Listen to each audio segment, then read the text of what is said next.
Last night at the night team, we told you about a Warwick neighborhood left in the dark when a fallen tree tore down power lines. Well, we went back for an update today. And some people in our area are going on 36 hours without electricity. NBC 10's Brian Crandall is live in Warwick, and you've been talking with some cold residents, Brian.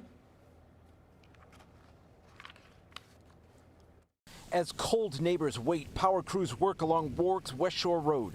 Power line problems after a utility pole snapped in one spot, and just down the road, residents tell us a plow hit a tree.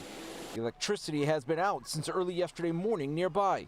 The thermostat reads 51 degrees in the Paul house. We're still out. It's cold in the house. It feels warmer out here than it does indoors.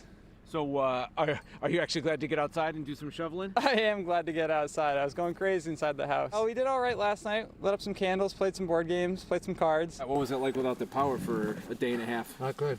In these neighborhoods where some streets still have a thick white coating and cars are buried, Roy Beckett also now outside with the hours-long task of cleaning up snow.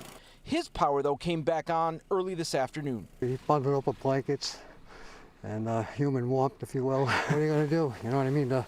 The Rhode Island Energy's out there doing what they can to get everybody back together and back on, you know, so yeah, I'm glad it came on. Yeah, it wasn't fun. Power was out, so the house is kind of cold.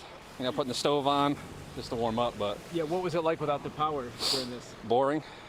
Honestly, just boring. Kyle Kusaglu also got his power back on early this afternoon. He's just finishing up clearing the cars in the driveway after about 8 trips outside, where he's not cold. I'm sweating, so...